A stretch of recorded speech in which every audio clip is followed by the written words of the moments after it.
So Alicia, it's lovely to see you today for tea time. And, normally we would have tea maybe in person, but it's great to have the opportunity to have a virtual tea time. Obviously, you're in Spain at the moment, and I see that you've got your tea time package has arrived.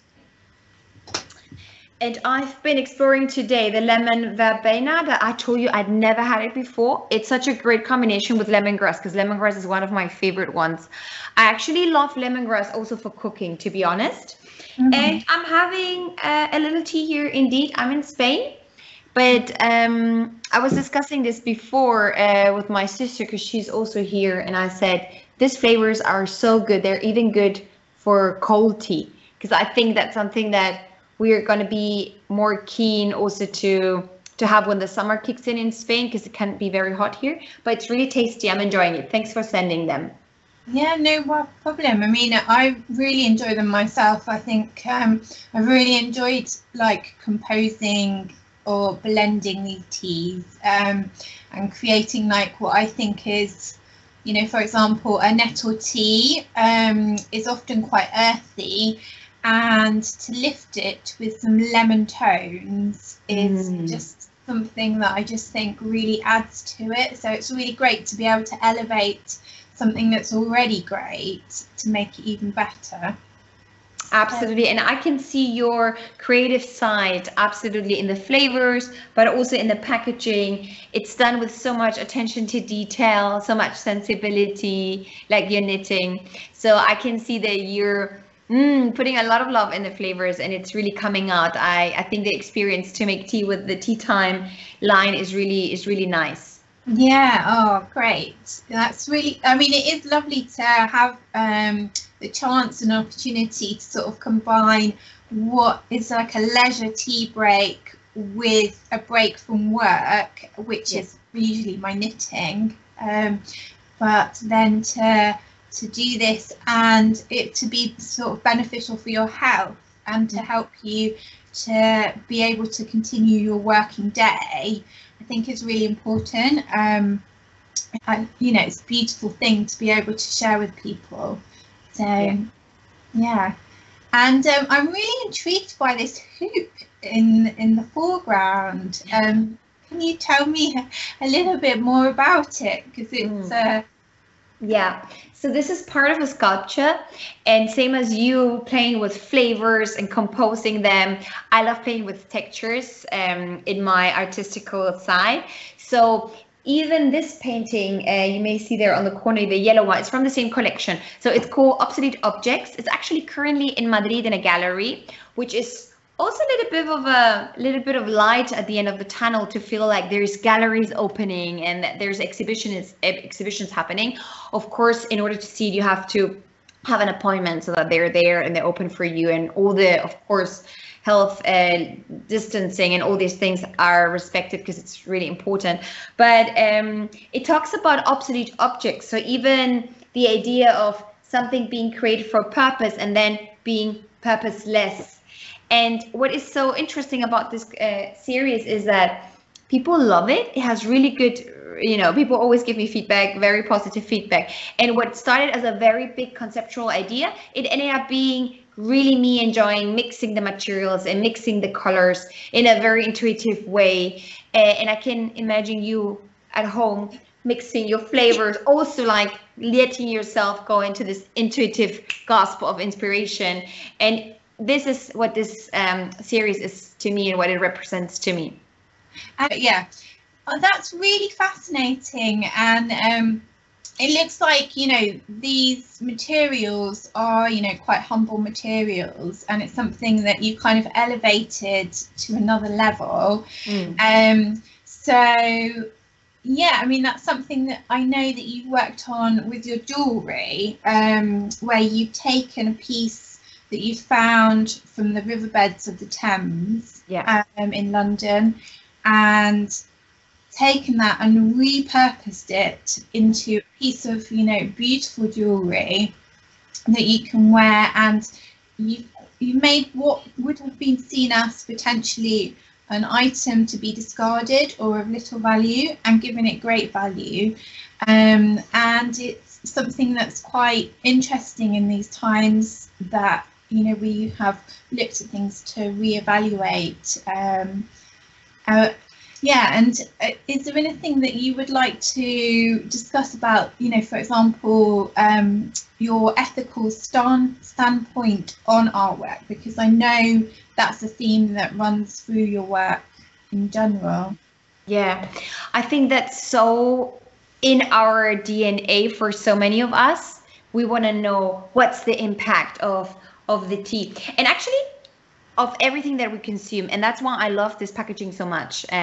It's not because it's done in a very delicate and lovely way, but because, you know, the connection with what we consume is so powerful. And for me, for the art point of view, it's exactly the same.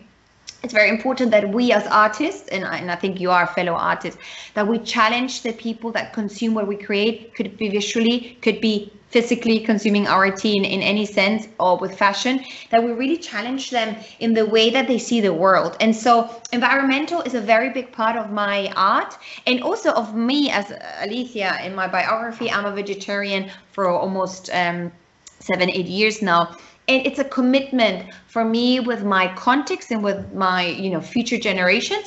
And the project from the Thames that you're discussing, I thought it was delightful because it started a little bit like an accident, like almost every great thing, probably over a tea with a friend discussing some art projects and some possibilities. And what happened is that the bones that we collect from the Thames, they're abundant there. But it used to be a previous life. So for me, it has two aspects. It has the vegetarian reflection of, look, the amount of bones we have in the Thames. Think about where this comes from our excess of consuming meat.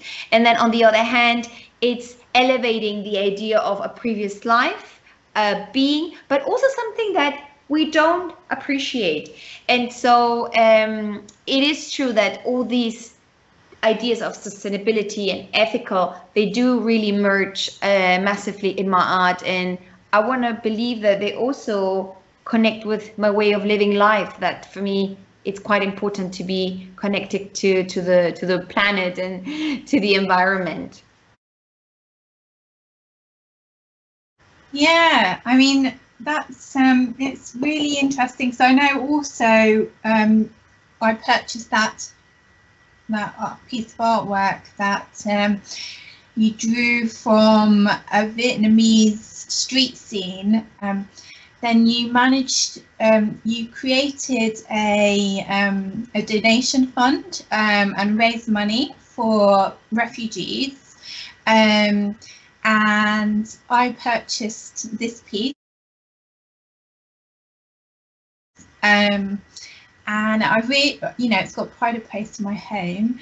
But yeah, is there something, because I know that is another part of your work that you like to involve the humanitarian aspect.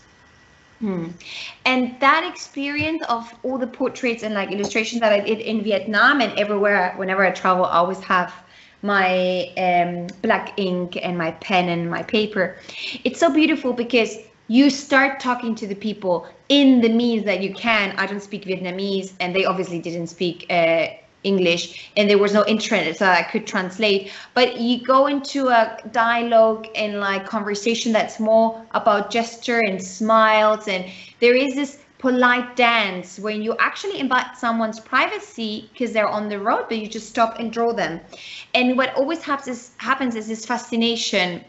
They love to see themselves being drewn by you and how you see them. And there is this fascinating moment, almost like when you see your first photography, like, oh my God, this is me. And I keep some of them, but many of them I actually end up giving them to my muse in that moment because they love it and they kind of make that gesture, so they keep it.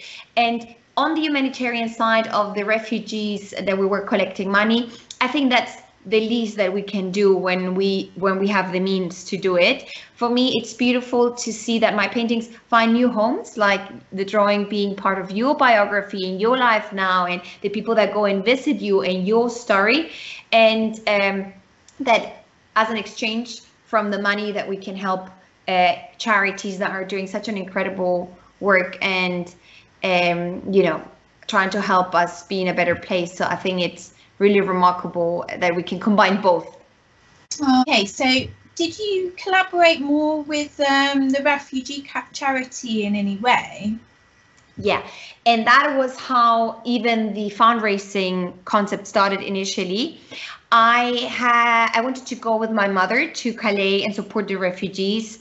A lot of them come from Syria and even Turkey, and it was all over the news back then, and it was something that really touched me because I'm from the Mediterranean, from Malaga, so we see a lot the movement of people because of job opportunities and life opportunities. And I did that with my mother.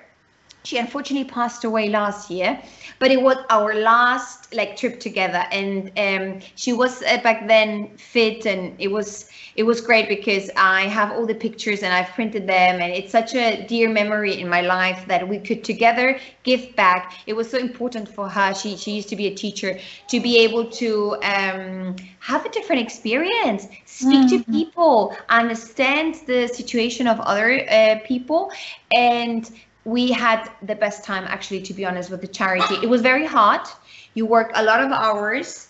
It's physically draining, but it's such a beautiful feeling to be able to give back. And for me, the idea that it's the last trip that I did with my mom, it's something that I really keep in my heart as a little treasure. So certainly double importance for me that we all be, you know, we're able to raise money to help them.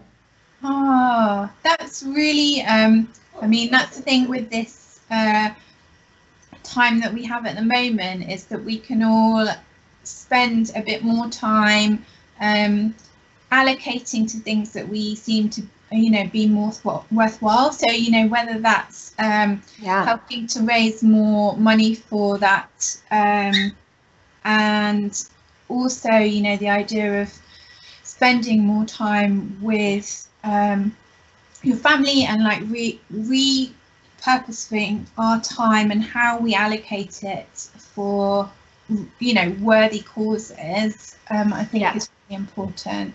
Absolutely. And I think that COVID has brought that, you know, for us, or for me today, the fact that I'm having a tea with you here is very valuable. It's probably the highlight of my week, to be honest, because you're having meetings all the time and you're running around, but suddenly to sit down and just to remember how important it is that we stay connected with people and that we exchange. And yes, COVID has given us, all of us, a lot of time back. But then one of the big questions is, how are you going to use it? How are you going to make that time be important and give something back to you? So you're talking about consuming tea previously as for health. Yes, we got time back, and now we have time to cook and to study and to be more in connection with what we want and what we need health-wise. So I think it's a good moment for all of us to reset.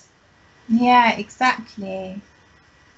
Well, thank you, Alicia, for joining me, and it's been super worthwhile. I love always talking to you. So full of like interesting conversations and enriched experiences, and I hope the tea has added more to this as well. So yeah, I hope to see you again sometime soon.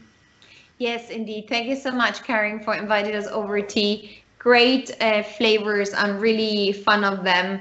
And thank you so much for your time too. Aww.